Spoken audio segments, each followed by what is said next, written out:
TNUS சார்பில் இருந்து இன்னைக்கு ஆல் டிக்கெட் வந்து ரிலீஸ் பண்ணியிருக்காங்க போலீஸ் எக்ஸாமுக்கு. ஆல் டிக்கெட் டவுன்லோட் பண்ணுங்க. டவுன்லோட் பண்ணிட்டு எக்ஸாம் சென்டர் எங்கன்னு பாருங்க. முடிஞ்ச வரைக்கும் அந்த சென்டரை ஒரு டைம் நேரில் போயிட்டு பாத்துருங்க.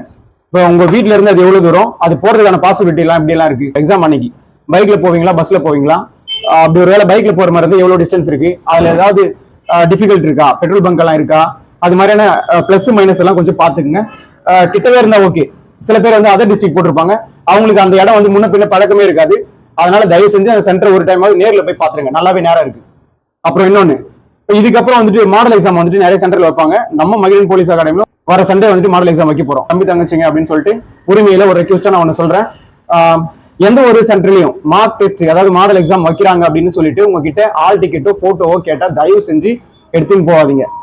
காரணம் என்னன்னா, நீங்க ஒரு இடத்துல வீட்லயோ, லைப்ரரியிலயோ, ரயில்வே ஸ்டேஷன்லயோ, ஏதாவது ஒரு சென்டர்லயோ உட்காந்து கஷ்டப்பட்டு படிச்சு வேற ஒரு சென்டர்ல நீங்க மாடல் எக்ஸாம் வரும்போது உங்களோட ஆல் டிக்கெட் போட்டோ எடுத்துன்னு வாங்கன்னு சொல்லி நீங்க எடுத்துன்னு போயிட்டு கொடுத்து நீங்க ஒரு வேலை பாஸ் பண்ணி வேலைக்கு போனீங்கன்னா இவங்க வந்துட்டு எங்ககிட்ட தான் படிச்சாங்க அப்படின்னு சொல்லி உங்க போட்டோவை போட்டு பின்னாடி வர்ற சின்ன பசங்களை ஏமாத்தி நல்லா சம்பாதிக்கிறாங்க.